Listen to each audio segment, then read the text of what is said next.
The Andy Pollin Show. We got to go after this with everything we got, figuring they're going to come with everything they got. I'll start off by saying I'm bored, I'm broke, and I'm back. The Andy Pollin Show on ESPN 630 starts right now.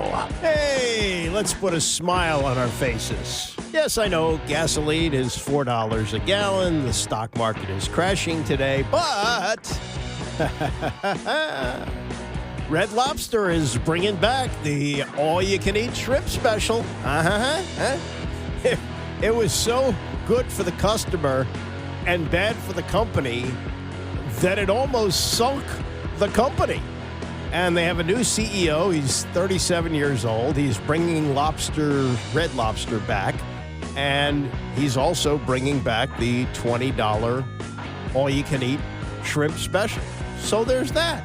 There's that to feel good about on what is otherwise a somewhat cloudy day in the nation's capital. And lots to talk about with the Final Four coming up this weekend. Also, a blockbuster story on ESPN yesterday about dysfunction with the Philadelphia Eagles. Now, that's a relative term. If you've lived here for the last 25 years, you know what dysfunction is in an NFL organization. But there is some discourse there going on between, and we know some of that anyway, A.J. Brown and Jalen Hurts. And the story centers around the intractableness, if that's a word, the stubbornness of Jalen Hurts not to make changes in his game, not to evolve his game. Now, you say, well, they won the Super Bowl 14 months ago. What's the deal here? Why is there such concern about this? Well, I'll get into some of that coming up. Also, in the next hour, Grant Hill was just great on the Dan Patrick Show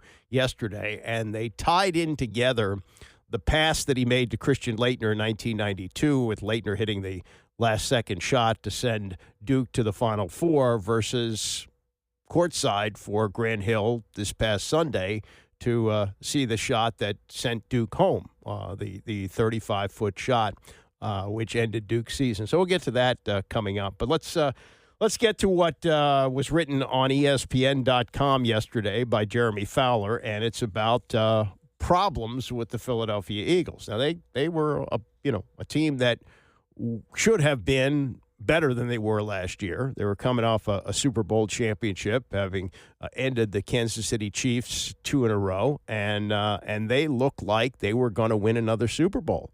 And things fell apart at the end of the season, and fell apart against the San Francisco 49ers in their wild card playoff game. And they start out the story with a play that ended the season. 43 seconds left. And offensive coordinator Kevin Patullo looked at his play sheet. Jalen Hurts stood in front of him, and they came up with a play. Now, what they say throughout this story is that Hurts tends to change the plays. He doesn't like to run plays that aren't out of the shotgun. And he comes up with things that aren't necessarily on the same page as the offensive coordinator. Has he earned that? Maybe, maybe not. But according to a team source in this story, the play that they came up with to try to save the season, it was like, oh, my God, this is not happening. We can't run 4 verts.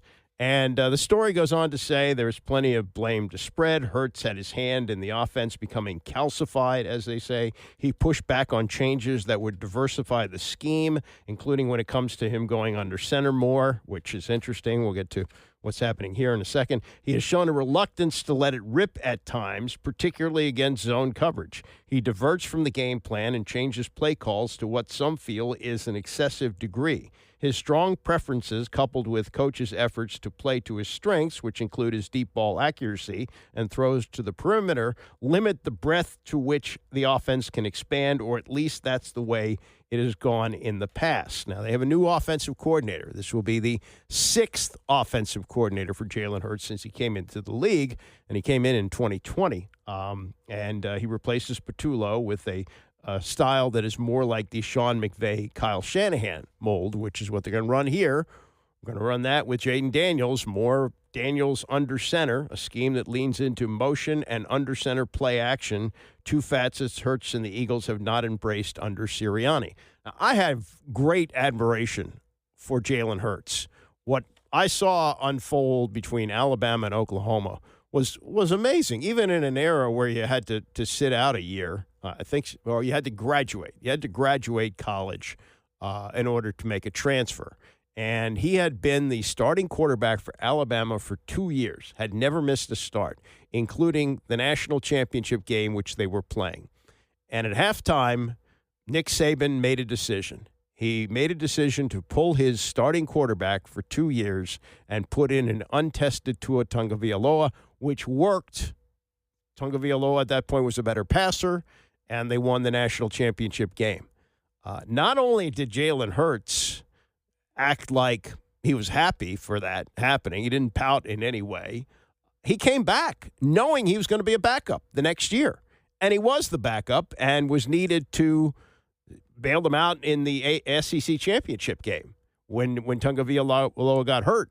And so I really admired that. Then he went to Oklahoma and competed for the Heisman Trophy, was a second-round pick of the Eagles, and has developed to the point where he's a franchise quarterback. So I admire him for that.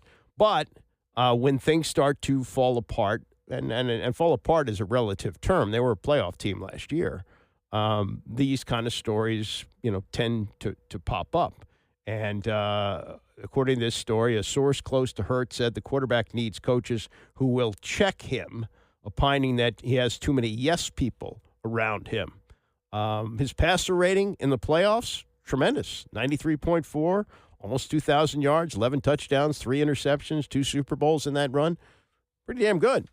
But they're seeing, issues here. Also, you've got Saquon Barkley. Saquon Barkley didn't play as well last year, and they want to get the max out of him. And he has said that he prefers that the quarterback be under center. It's a lot easier. You're able to get downhill quicker. But the beauty of this team, he says, is that we have Jalen Hurts. He's going to make sure there's no issues there. But there are some issues with A.J. Brown, which we'll get to. So that's kind of the cliff notes of that.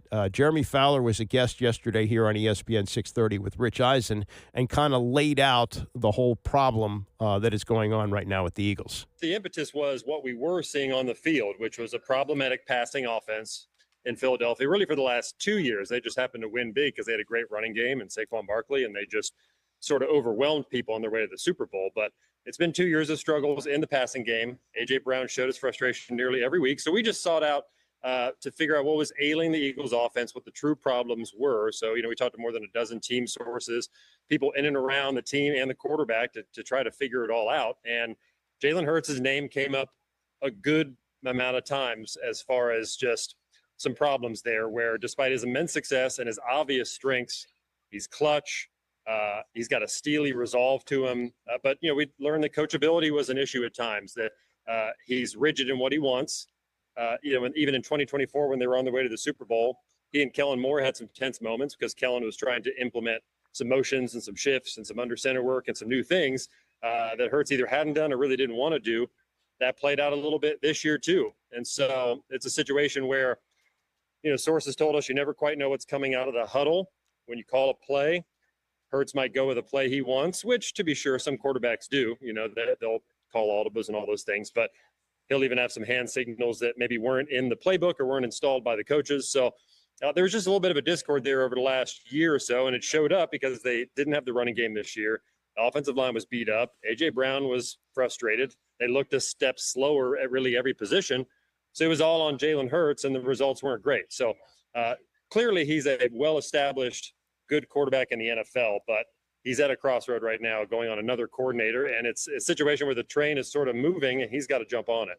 Well, there was one moment in time that you, in your article, bring up that I want to bring up here because it's something that maybe a fan could hang their hat on, remembering from last season, to try and use that as the portal into which your reporting is placing this on Jalen Hurts' shoulders, as well as his personality and his desire to do what he wants. And it was the final throw against Green Bay where, Sirianni elected to go for it on 4th down rather than kick a long field goal. And I'll give you the floor on that moment and how emblematic it may be of your reporting here, Jeremy. Yeah, that was an example that certainly came to mind after the fact.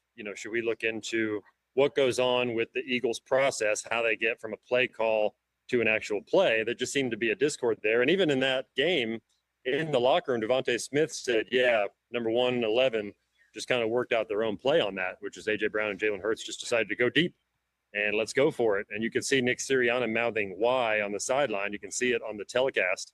And, of course, he covered for his players after the game, but it, to me, was emblematic of maybe what has been going on with how plays get to the field and who's calling them. Now, great quarterbacks, and Aaron Rodgers is an example of you kind of can run your own offense at times. You can change the play.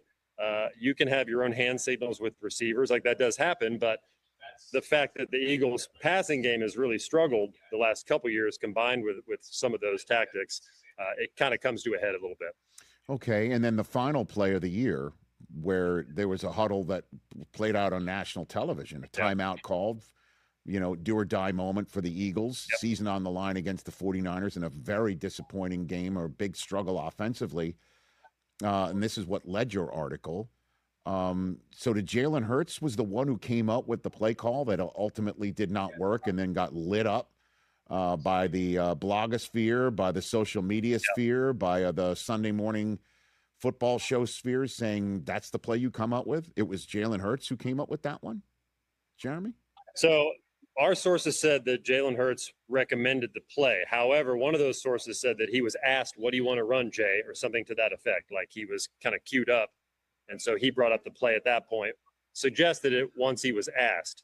So I thought that whole situation was emblematic of the year. You just have a lot of different cooks in the kitchen, and you don't always have a clear direction. At least with Kellen Moore in the offense last year, they knew what they were, and Kellen Moore parlayed it into a job with the New Orleans Saints, which he did a good job with Tyler Shuck. So they've shown that when they have kind of a top shelf play caller, that they can take the lead on this thing and drive the boat. Shane Steichen, same thing 3 or 4 years ago, and Kellen Moore. But the problem is when they've gone in-house, it's usually an extension of Nick Sirianni, whose offense with Philadelphia originated from him, that he got from pass stops and brought it over.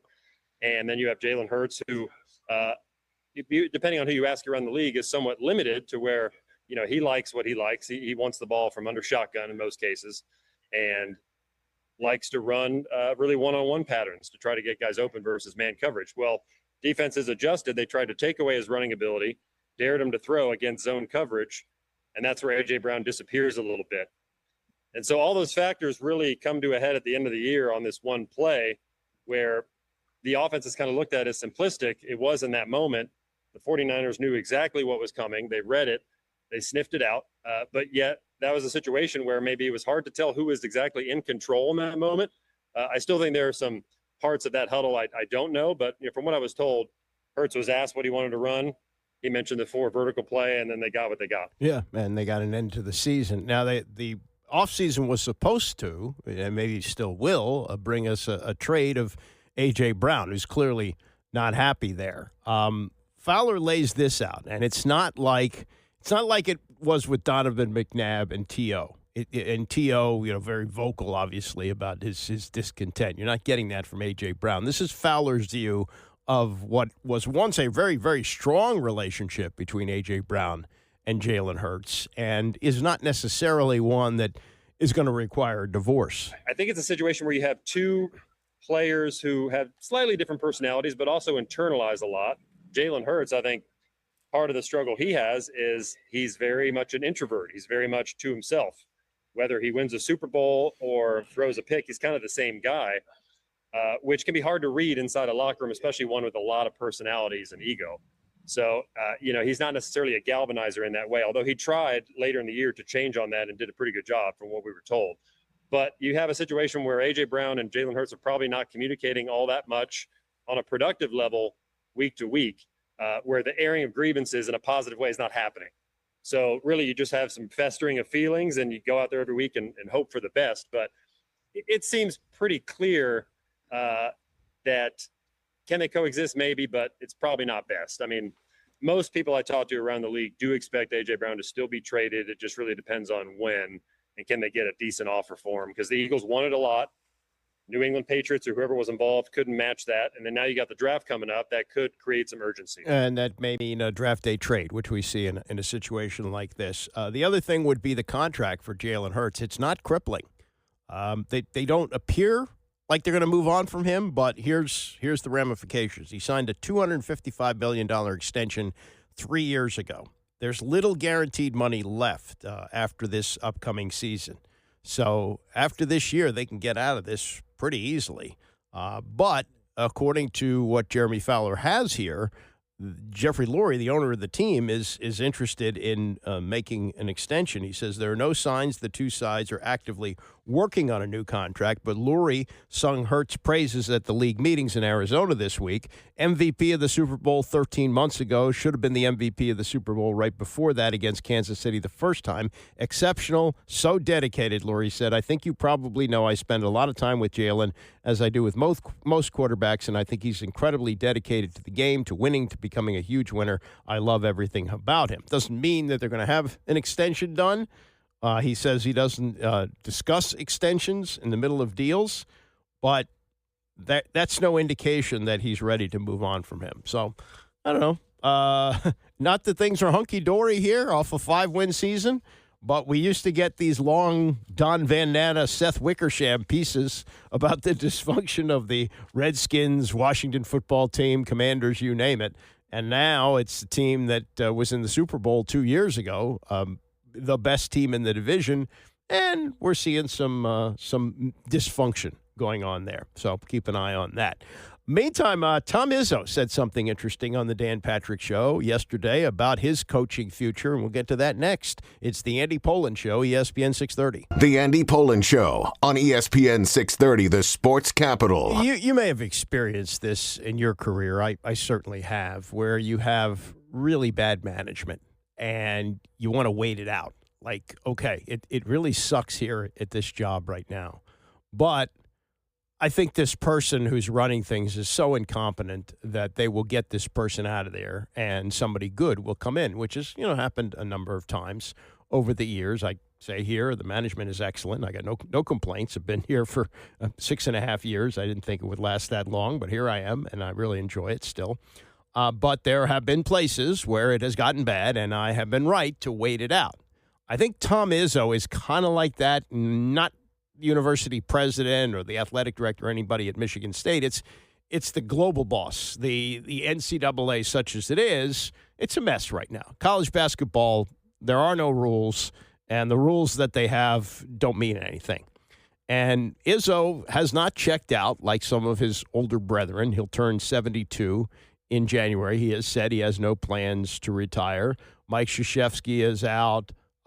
We've seen, he was kind of forced out. Jim Boeheim at Syracuse. Roy Williams left at North Carolina. And then even some younger coaches have checked out. I think none more surprising than Tony Bennett, early 50s, leaving University of Virginia, where he won a national championship. Jay Wright leaving Villanova. And if he said, hey, I'm interested in coaching again, schools would be lining up at his front door. Tom Izzo is one of the old school guys, and he's still at it. And it sounds like he's waiting for things to change, but he's not shy about giving his opinions. And actually, at the age of 70, because he's 71 now, at the age of 70 last year, considered to coaching in the NBA, which he'd considered quite a few years earlier, like 20 years ago when the Cleveland Cavaliers tried to get him, and he elected to stay at Michigan State, where really he spent most of his life in Michigan, growing up there, going to school there, assistant coach at a couple of schools, coming back to Michigan State, and then eventually replacing Judd Heathcote 31 years ago. He though did consider, as recently as last year, as he says here, going to the NBA, as he told Dan Patrick. I've had more than a couple job offers in the NBA, and looked at one last year with Phoenix, and my former player, Matt Ishbia. And that was hard. That was a hard thing to turn down because, number one, I kind of wanted to go with him. Number two, so they offered you the head coaching job? Well, we talked seriously about it, let's say that.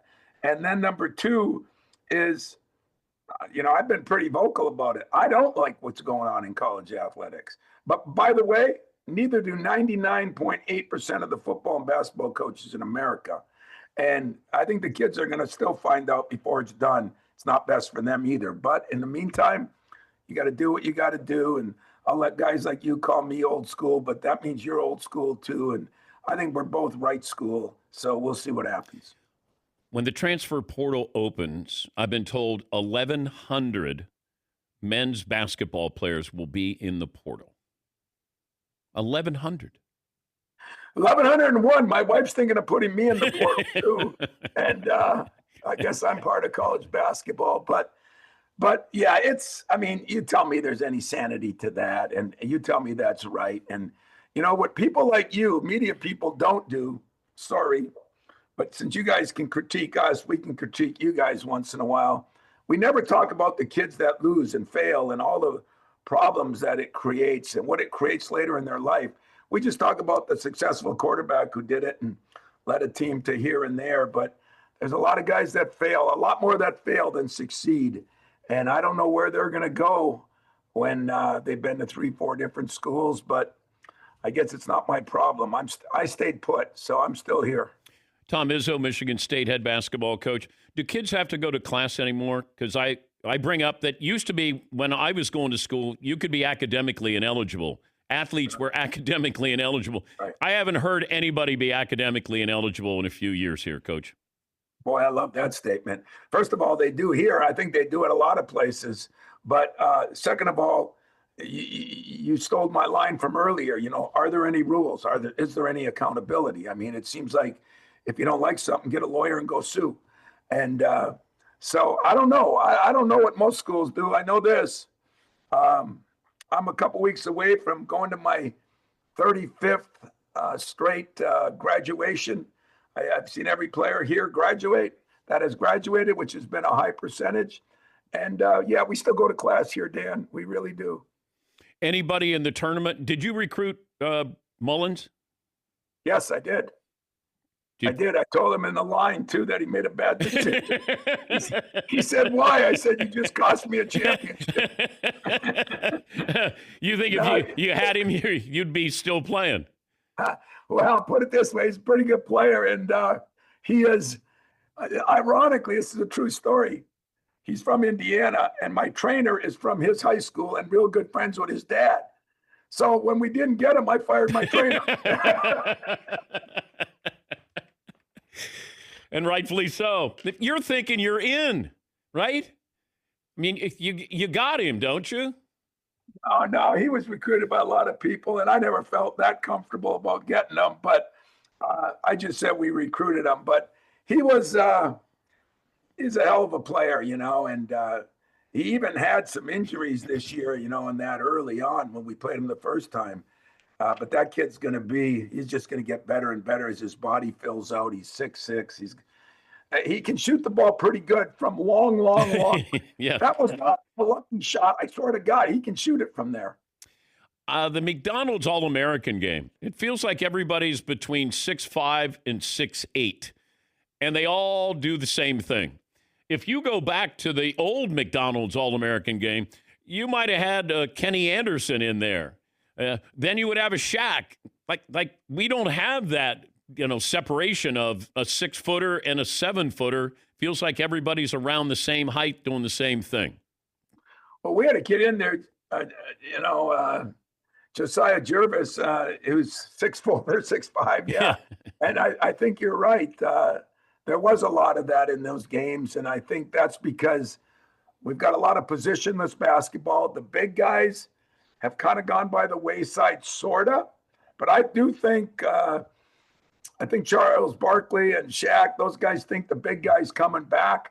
I do think when Edie in our league, you know, the 7'4" kid, and I think the big guys are going to come back. I think everything's cyclical. You know, everybody gets into this 3-point shooting because it's the new sexy thing. And, you know, at the end of the day, I still think you got to be balanced in what you do.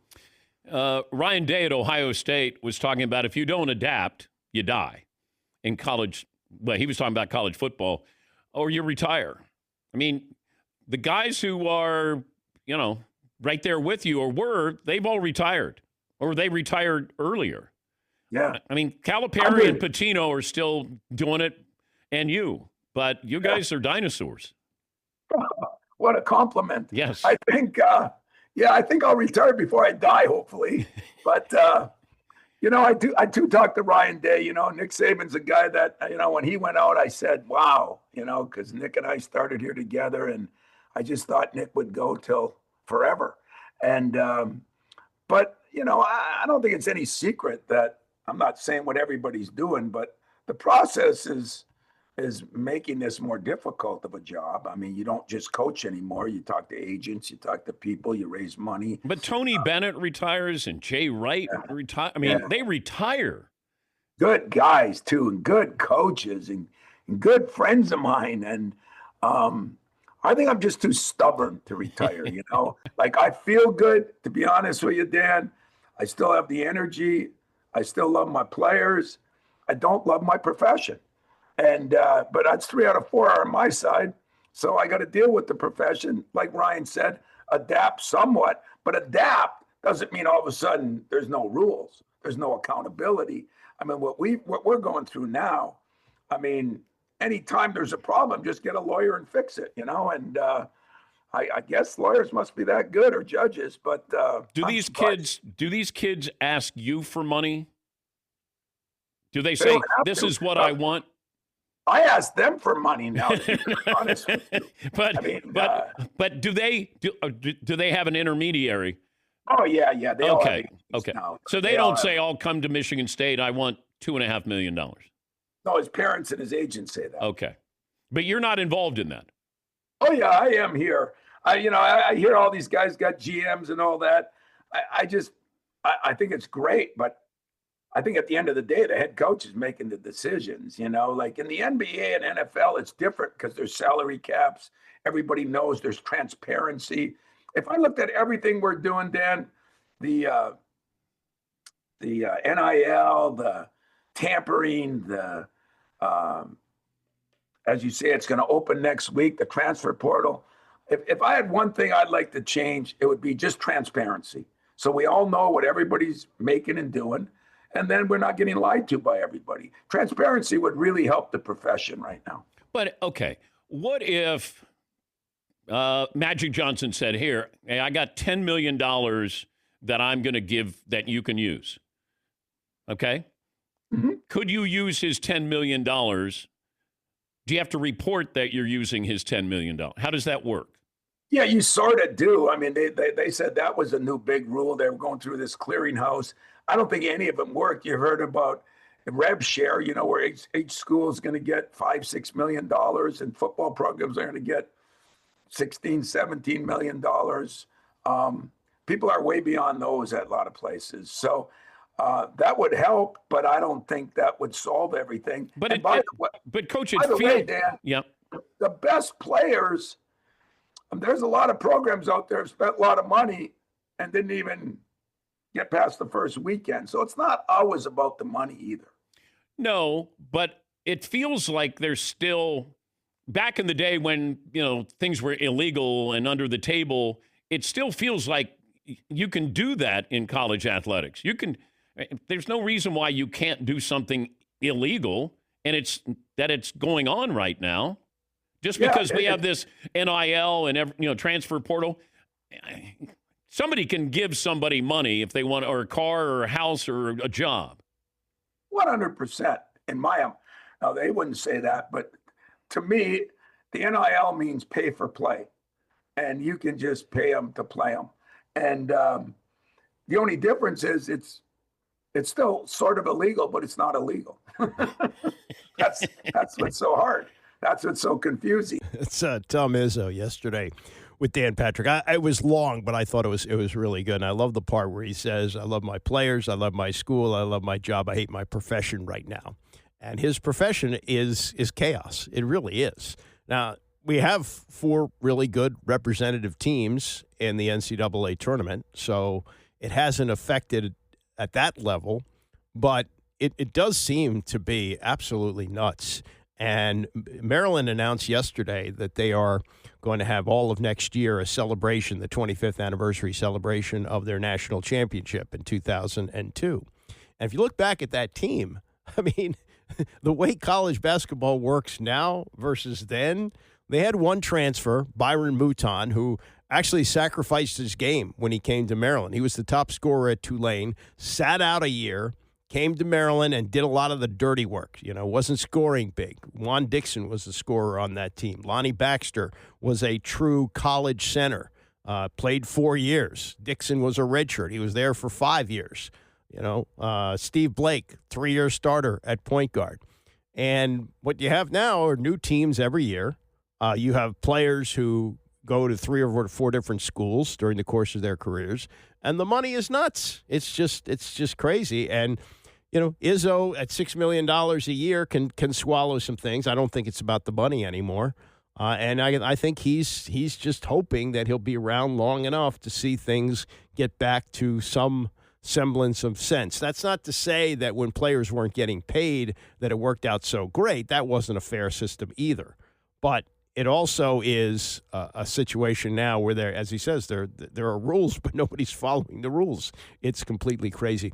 I did want to mention this. I found it curious yesterday. I've not talked to him. I don't really know him. I've interviewed him a couple of times. Jerry Sandusky, who has been the sports director at WBAL television since 1988. That's a good long run. And he's 64 years old, and he says he is retiring in a couple of weeks, but also giving up the Ravens play-by-play. Now, they may be tied together because BAL Radio, WBAL Radio is the flagship for the Ravens. So the deal might be tied together, sports director of television and play-by-play for the team. But it would seem to me that is a perfect retirement job, is doing the play-by-play for the Ravens and not having to worry about a nightly sportscast and a schedule that really isn't conducive to a great home and family life, although I assume he's done well with that as well. But he's very, very good, and I'm sorry to see him go as voice of the Ravens. I think his play-by-play is excellent. He's done it for 20 years, and maybe that's how they make the deal enticing for the next person to come to WBAL TV, or we could be in an era where they're eliminating the position. I don't know. I mean, he is retiring voluntarily, but sometimes that's tied into a contract. Like they did not work out a new contract with him. But great career. His father was an assistant coach under Don Shula with the Baltimore Colts. And Shula left, and he was replaced by Don McCaffrey for what would have been the 1970 season. So McCaffrey took over, and they won the Super Bowl. And it wasn't that many years after, 2 or 3 years later, they fired McCaffrey in the middle of the season. Jerry Sandusky became the head coach of the Colts, and then later wound up with Shula in Miami. It's a different spelling than the horrible, horrible person who still sits in jail, who is the defensive coordinator for Joe Paterno at Penn State and was convicted of abusing children at a camp that he was running, the Penn State campus. And he was asked about. Jerry's asked about it a lot of times after that. Like, gee, with that name carries a connotation, even though the spelling is different, spelled with a G instead of a J. And he said, no, I don't want to. I don't want to do anything that would. I don't want to use the word disgrace, but I want to honor my parents. That's the name that I was given, and he continued to stay with it, and he had a great career. I'm very surprised. Not surprised he's leaving television because that's changing, but very surprised that he would be leaving a job like doing the Ravens on the radio. Coming up, what Grant Hill said about the Leitner play versus the one he witnessed working for CBS over the weekend that knocked Duke out. It's the Andy Pollin Show, ESPN 630. It was a play that was made by a basketball player who is the son of a football player of note. And it is a play that's not normally associated with basketball, and 34 years later, somewhat forgotten because of what the result of the play was. But if Grant Hill doesn't chuck the basketball down the court as well as he does to land in the hands of Christian Laettner, who catches it, dribbles, turns around, shoots, and sends Duke to the Final Four, then we don't have one of the most iconic plays in the history of the NCAA tournament. But thanks to Dad, he learned how to throw a ball. Not a ball necessarily shaped like that, but I think the football skills helped him along the way. Now, it's long been known that Grant Hill, who is an excellent, outstanding, borderline Hall of Fame football player in the NFL, played at Yale, went to the Dallas Cowboys, was Rookie of the Year, led the league in rushing, played with the Redskins for a couple of years, played with the Cleveland Browns, had about a 12-year NFL career, and had one son who he said, "You're not going to play football." Maybe it had something to do with his height. Grant Hill grew to be 6'8", but also Grant Hill was protected from some of the problems that go along with playing football. That's something Calvin Hill didn't want for his son, and he said, "You can't play till high school." I don't think he played at South Lakes, but he did play basketball, obviously, played well enough to get a scholarship to Duke, became one of the greatest players in the history of that program, and probably would have been one of the great players in the history of the NBA if he didn't have those ankle injuries. He was mistreated by a doctor, and it probably cost him a career that could have been at the level of some of the all-time greats. As it was, he played till he was 40 years old. He had an outstanding NBA career and has done incredible things post-basketball. He's head of USA Basketball now with the Olympic team. He does games on CBS. He's got a bunch of business interests.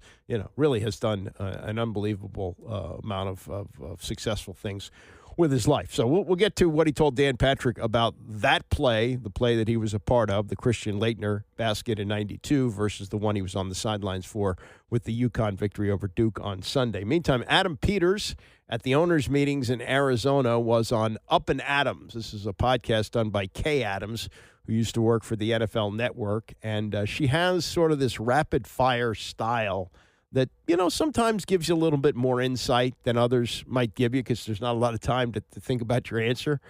So she had Adam Peters on, and this is a little over 3 minutes of their conversation, starting with his reaction to how they did in free agency. Relieved, probably. Really? No, I mean, in free agency, it's weird because you don't really know what's going to happen. It's not like the draft where you have these picks and you're going to get a guy. Like free agency, a lot of things have to go right for you, in terms of getting the players that you want and having them want to come to you and getting the money right and all that. So I joke when I say relieved, but I'm really excited. Just the types of guys we brought in, the types of athletes, the types of people, the types of their play style and recapturing all that. And so really, really happy with where we're at. Certainly we're not done yet. There's still free agents that are out there. There's still the draft. There's still different ways to acquire players, but feel good where we're at right now. So I would think that the draft is so unknown. Oh. You could be super prepared and I don't know who's going to take who or everybody's mock draft blows up. And I would think free agency is more like, I'm going to buy you this really nice bottle of wine at this nice restaurant in Washington and you're going to come play for me. I feel like you have more control in that way, but you seem to think the opposite. That's interesting to me. Yeah, I think it's just more of the process is a little more up my speed, but you're right. If you have the most money, it usually works out in free agency. That's super fair. You mentioned Jaden and his health. I was, of course, at the Fanatics Flag Football Classic with him all last week. How is he from a health perspective? He's very healthy. He's in great shape. He works his tail off, and he's got a great routine that he does out in LA and with his body people and the guys that he throws with. So he's working really, really hard and he's in great shape. So we'll see him in a few weeks and when off-season program starts, but all reports are really good. And I love just confidence-wise, there's no worry, concern, fall off. He's just ready to go and show what 2026 can bring. You keep talking about playing style, getting back to that identity, whatever. What does your new OC have to do with that? So David Blau, he's awesome. He's brilliant and he's a really, really great person.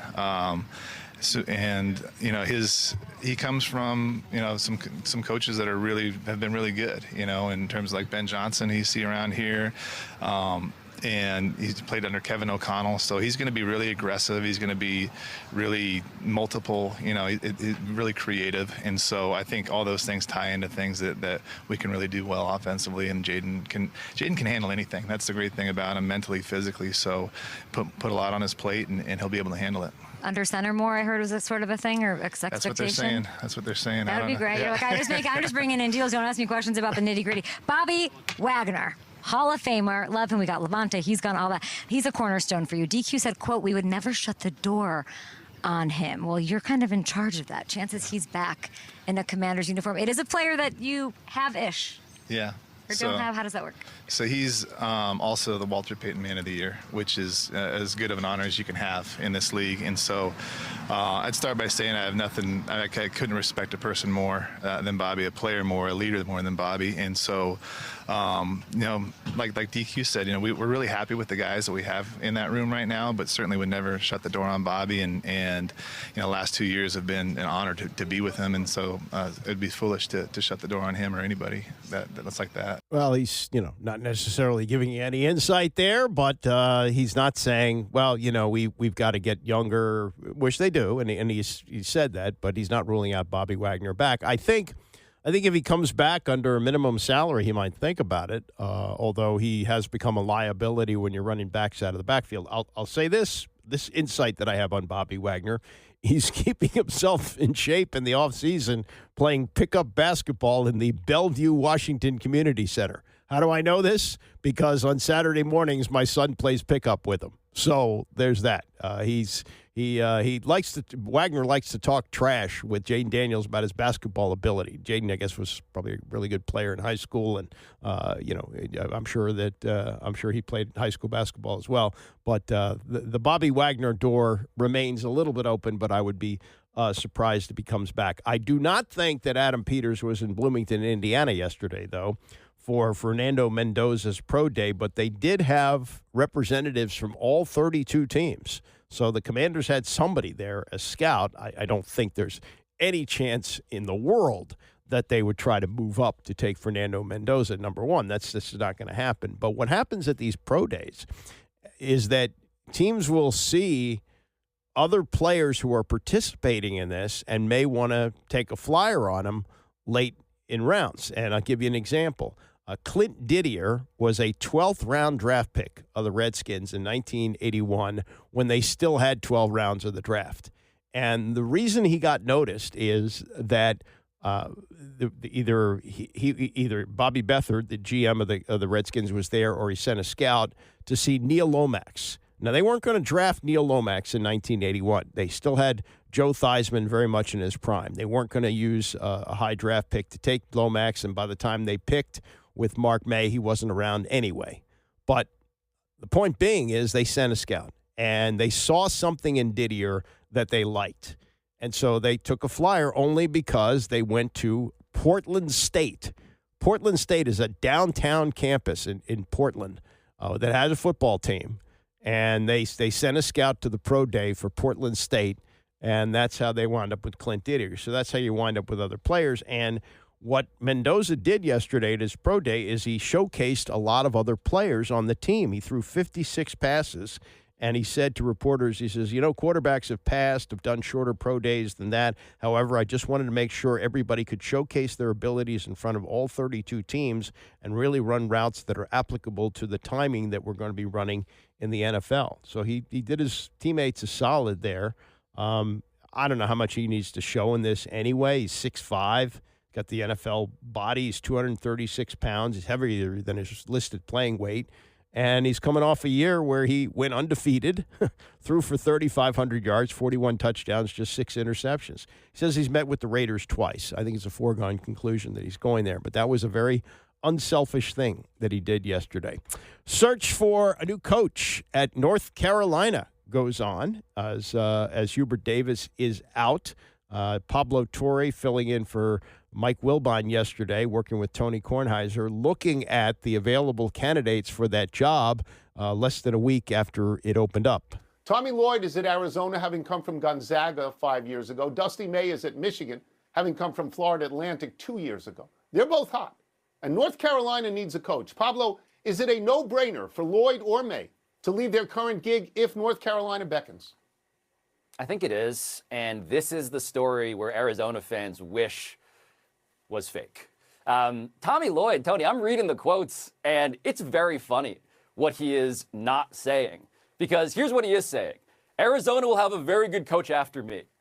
And just from a pure psychological test perspective, you do know what you're making every Arizona Wildcats fan feel when they hear that. you're basically setting the stage for, I wanted this job back when Hubert Davis got it. I would love to have it because as good as Arizona is, and as much as the economy of college basketball has balanced out because of NIL and the transfer portal, there are some schools that are a city on a hill. And Chapel Hill has shown a willingness to throw money at all sorts of bad decisions, including Bill Belichick, including perhaps Hubert Davis, although he won early on. But to follow the guy who just got fired, to follow that guy, what an ideal scenario for Tommy Lloyd. So, you know, I'm the wrong one to ask about this topic because I'm very old. And I'm old enough to know that North Carolina is one of the pillars of college basketball. There's North Carolina, Kentucky, UCLA, and maybe Kansas. And their successes predate Duke's success. So for me, if you tell me North Carolina wants you, I say to go. I say you have to follow in the footsteps of Frank McGuire and Dean Smith and Roy Williams. That's what I say as an older person. But let me also say this. Michigan is not a junior college. They've been to the Final Four 9 times. They have a national championship. Arizona is not a D3 program. They've been to the Final Four 5 times, and they have a national championship. So you don't automatically have to go, except that I think you do. Because, again, I'm old, and that is my orientation here. And there's one other thing that I would say about going to North Carolina. The path to winning in the ACC right now is easier than the path to winning in either the Big Ten or the Big 12. I agree. So it might help you from that standpoint. Yeah. Look, I've been thinking, like, we saw what Curt Cignetti did in Indiana, right? When is it going to be the case when, you know what, I'd like to be at the equivalent of Indiana in college basketball, and it's not Michigan nor Arizona because those are both previous contenders in recent years. Yes, sure. But at a certain point, it will not be the case that the brand matters, but everybody involved in this conversation, including me, including the candidates, they're all old enough to know the difference, and we're not quite there yet in college hoops. And I'm not saying that this is a real big deal, but if stature is important to you, nothing conveys stature in college basketball more than North Carolina. Not more than North Carolina. Well, that's true, but you also have to look at programs that have risen because of the coach. Like, for example, Connecticut. Connecticut, even in like the first 20 years, almost 20 years of the Big East, because they came in when it started in, 1979, they weren't much of a factor at all. I mean, they had a guy named Corny Thompson, I remember, who went to the Dallas Mavericks. That was like their best player over a long period of time, and he was just a 4 or 5 year NBA player. But when Jim Calhoun came in there, they became a powerhouse, and UConn had this great long run with him. Danny Hurley has taken the torch, and he's got a chance to win his 3rd national championship in 4 years with different players. Players change. So, Mike Krzyzewski took over a Duke program that had played for the national championship in 1978. He comes along 3 years later, but they had really fallen apart in those 3 years, and he was able to build it up back to the point where, like, by year 5, he had them in the Final Four, and by the end of the decade, they were a powerhouse and making it every year. So a lot of it has to do with coach. But, yes, doing it in North Carolina is a really big deal. It's a bigger deal to do it at North Carolina than it is to do it at Arizona. It just is. Same thing with Michigan. Michigan is a big school, and they've got great basketball tradition, but it's still very much of a football school. North Carolina will always be a basketball school. And even Indiana won a national championship in football. But I think if you really got to the heart of it in the Hoosier State, it's a basketball school. And the right coach winds up in the right place, like a UConn, he can build it up. But if you go to North Carolina and you win, then you get celebrated. If they were to go to one of those guys, if they were to go and pluck from Arizona or pluck from Michigan, they would be going outside the family, and they've never done that. Once Dean Smith established that, and Dean Smith had been in the family with Frank McGuire back in the 1950s and into the early 60s. And Dean Smith took over when Frank McGuire was kind of pushed out the door because there was some probation stuff that was kind of rattling around there, and they wanted a more low-key coach. And Dean Smith built a program that was in it all the time. He only won he won 2 national titles. Lost a lot in the Final Four. Got to the Final Four a lot, but lost a lot. And then Roy Williams took over after they had Matt Doherty for, I think, 3 years, 2 of them disastrous years. And Hubert Davis takes over, gets them to the championship game the first year. But now they've gone downhill, and I don't know if they are ready yet to go outside the family, because I think Michael Jordan still has some sway. But Michael Jordan may look at it like, yeah, it's probably time to move on. You know, he did not do well as in terms of winning when he was the owner of the Charlotte Hornets, but he's kicking ass in NASCAR. So somewhere along the way, he knows how to pick people who can win. All right, coming up, we will get to what Grant Hill told Dan Patrick yesterday about the shot that he helped to ignite in 1992 versus the shot that he saw as an analyst with CBS on Sunday. It's the Andy Pollin Show, ESPN 630. The Andy Pollin Show on ESPN 630, the sports capital. So what are we, 4 or 5 days removed from the shot that knocked Duke out of the NCAA tournament here at Capital One Arena, and it's still a front burner topic. People are talking about it. And also the symmetry of it, especially with Grant Hill as part of the crew for CBS doing the game, where 34 years ago he threw the baseball pass to Christian Laettner, which knocked out Kentucky. Now, the programs are different, really. I mean, essentially, UConn is sort of Duke now. You know, Duke did win the national championship as recently, I think, as 2015. I think that's their last one, if I'm not mistaken. And Connecticut has won 2 in the last 3 years and could win, 3 in the last 4 if they get it done this year. And if you look at what Duke was in 1992 when Christian Laettner hit the shot, they were a defending champions. They had won the title of the year before, where they beat UNLV in the semifinals, essentially the same UNLV team. They had all the stars back. Guys used to stay 4 years then. And Larry Johnson was the star of that team, Anderson Hunt, and they had a really great team with Jerry Tarkanian. They were undefeated, and they had beaten Duke in the final the year before by 30 points. And in the semifinal, Duke won and went on to beat Kansas for the national title. And they had guys who were household names. Christian Laettner was in his 4th year, one of the great college basketball players of all time. Danny Hurley, one of the greatest point guards to play, was in his 3rd year. Grant Hill was in his 2nd year. These were established household name players with a name brand at Duke, with a name coach in Mike Krzyzewski. And they were on the ropes against a quick rebuild by Rick Pitino. And this is no days before the transfer portal and all that, man. He put together a team quickly. I think he took over at Kentucky in like 1989, if I'm not mistaken. So like 2 years in, he's got a team capable of going to the Final Four, and they almost got there. But that final play where Grant Hill throws the baseball pass to Christian Laettner, turns around, hits the shot. Duke is back in the Final Four, and they win the national championship, beating the Fab Five. As a matter of fact, when the group at Michigan was all freshmen, that team won it, but they had to get there through that shot, and so this is really well done. I thought the conversation between Grant Hill and Dan Patrick yesterday about the symmetry of that play in '92 versus what happened Sunday at Capital One Arena. Now you know how those poor Kentucky fans felt when you threw the pass to Laettner, right? Now you know that pain. Well, I'm not laughing at the Kentucky fans, first of all.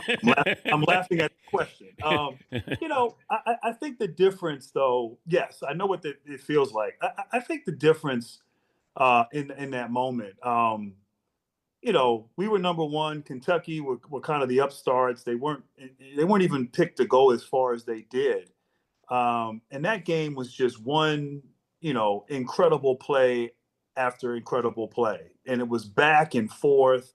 And we just so happened to have 2 seconds left, and we were able to execute a play at the buzzer. But I think they walked out of there disappointed, obviously. But I'm sure the Kentucky faithful was proud of that group and felt like they were worthy of winning. And they just came up short. I think in this case, I don't think the Duke faithful walked away proud. I think they felt like, you know what, we let that slip away. It was in our hands, and it was a meltdown. And so I don't think the same feeling amongst the Duke fans compared to that of Kentucky. But to lose on a play like that, to lose on a shot like that, and you're right, Dan. Look, I was on the court. I was a part of that moment 30 some odd years ago.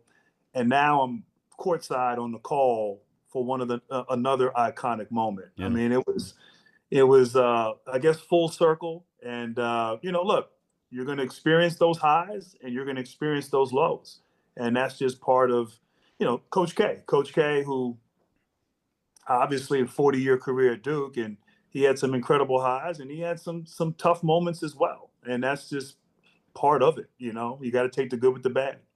How do you decompress after calling a game like that?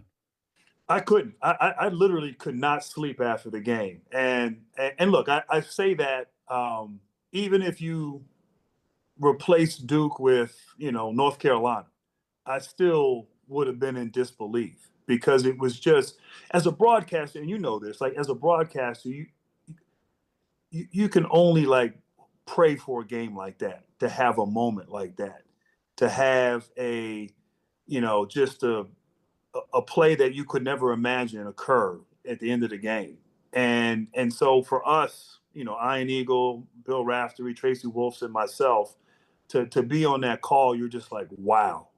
And what's at stake, an opportunity to go to the Final Four. So I was just going through it. I was like, I couldn't sleep. I was like, wow, like what happened? Like, did we just witness this? Is this real?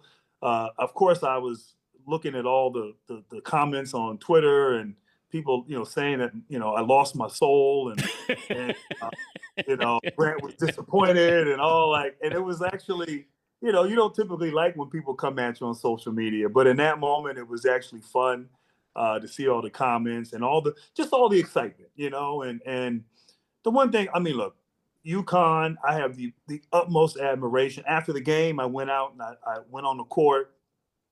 After we did our internet hit, I sought out Mr. and Mrs. Hurley, Bob Hurley Sr., Chris Hurley, and I was happy for them. I mean, we shared some great moments together. They're like family.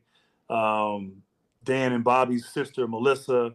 And then I saw Dan, and I chatted with Dan, and we talked, and I mean, like I've known them for years, and I was happy for them and happy for their program, and happy to be a part of that moment. Best team left in the tournament is who? Ooh, that's a good one. That's a good one. So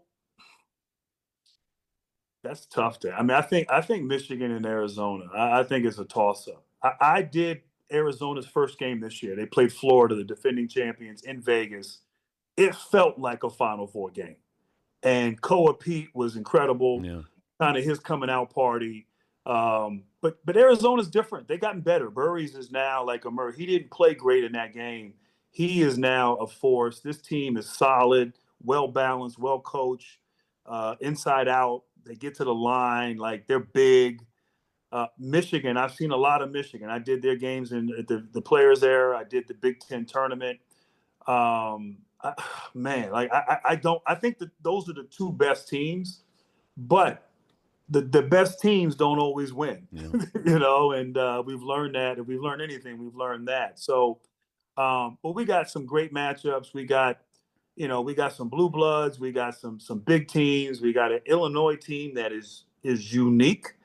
They're big. They shoot threes. They don't foul, but they're physical. They rebound. Like it's such a different style of play. But anyway, I sound like a politician. If I had to pick one team, I would say I think Michigan might be the best team here. And the Duke person in me, it pains me to say that, but I think Michigan might be the best team in the Final Four. Was there a second option on the throw to Leitner against Kentucky? Yeah, there were a couple other. It was funny. I was at Duke in the preseason, and I went to watch practice, and I'm talking with Shire and Chris Carrawell, and they're just kind of going through some scenarios, and they're like, "What's that play that you guys ran? Like what was the actual play that you ran against Kentucky?" And part of me was thinking, well, Coach K's upstairs. You should go ask him. Yeah. But I tried to rack my brain, and there was some other action. And, if I couldn't get to Christian and maybe throw it to Bobby, he was the second option. But I knew coming out of that huddle that, like, I'm throwing it to Christian, and we're going to live and die with him making a play. But that had been practiced. That actual play had not been practiced, but the baseball pass and sort of variations of that play. We ran a play similar to that against Wake Forest at the end of the regular season, and we didn't execute. Coach K had Leitner coming from one side of the court to the other. I threw a curveball that led him to the out of bounds there by the sidelines. And so this time he put Christian right in the middle of the court. And so good coaching on Coach K's part. But, you know, I'm still amazed Leitner faked one way and went back. I don't know if he needed to, but it was like, wow, he's thinking I might be double teamed. I'm going to fake one way, and he still had time to turn the other way. Yeah, I mean, I remember I had a great view, and when he caught it and he started dribbling, I said, no, don't do that. Now's not the time to show your moves off, Christian, you know, and but his presence of mind, his understanding that 2 seconds, what I can do in that amount of time. How about a statue of you getting ready to throw it, and then Leitner 50 feet away, we put that on the Duke campus? You know, I'm not opposed to that. I'm not opposed to that. Because you don't get credit for the throw. And your dad was a great running back. Were you a quarterback in high? Did you play any football? So he wouldn't let me play until I got to high school. So I'm still a little resentful about that. Wow. But we used to practice the baseball pass every day. 2-man drills, warming up every day. And I used to talk so much trash. My baseball passes were always on the mark. And I'd say, it's in the genes. It's in the genes. I'm in the wrong sport. You know, I used to always yell that out in practice. And so I had one opportunity to show off my quarterback skill. I love it. I love it. Yeah, that when you talk about Christian Leitner, you don't talk about Grant Hill, but that play doesn't happen without the perfect pass from Hill, who grew up with football genetics. His dad, a great running back at Yale and in the National Football League. And, yeah, I don't think he played at South Lakes. I don't think that Grant Hill played football at South Lakes, partly because his dad wouldn't let him do it. But Calvin Hill was known for taking Grant Hill, who played at a public high school in Reston, South Lakes, down to the inner city to play basketball on the weekends to toughen him up.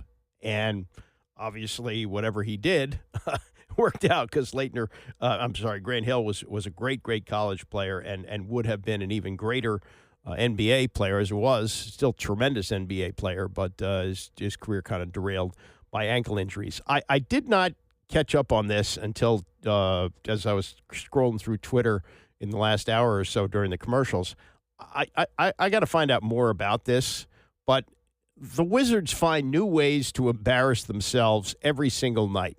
And on the court, they have been an absolute embarrassment. They have played their way to the worst record in the NBA. They're 15-59.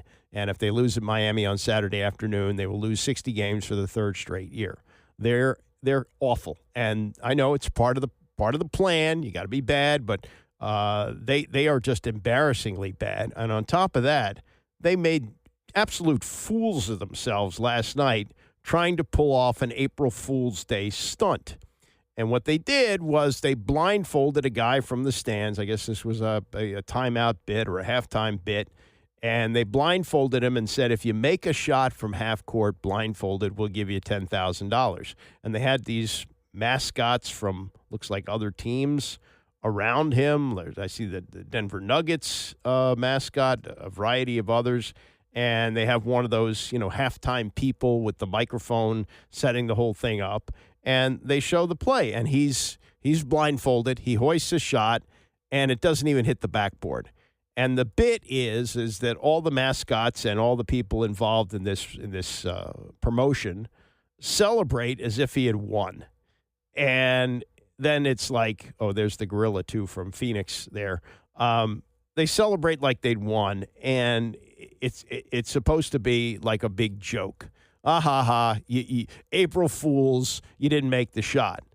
And hopefully they gave him the $10,000 anyway. I would hope that they did. If they didn't, they're cheap idiots. I mean, that's just low-class crap.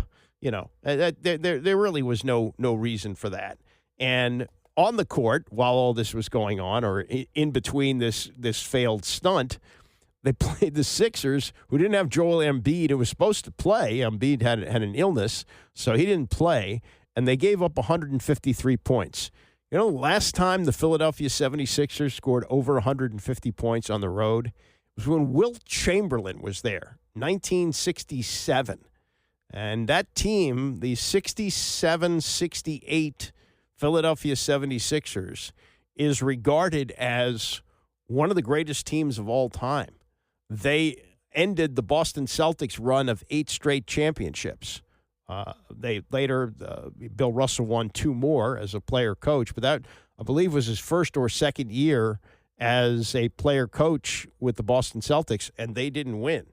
And they did not win because Philadelphia was that good. That's how good that team was. This Philly team is not as good relative to the rest of the NBA as that team was in 1967. And the Wizards just, crap all over themselves. And it's one thing to tank, and they're doing that. And maybe a year from now we'll be saying, boy, it's a good thing they tanked. Look how they wound up with, and look how good the team is this year. But it's been 3 long years of this nonsense that's been going on here. And to make matters worse, you pull off an April Fool's stunt that makes you look even more ridiculous. There's not much good to be said about that. Not much good at all. I will be back here tomorrow on a Friday. I still got to get this room is awfully hot. I got to talk to Zach again. It's still warm in here. We'll get that fixed for tomorrow. And I'll be back with a Final Four preview and much more when I see you tomorrow morning at 9 a.m.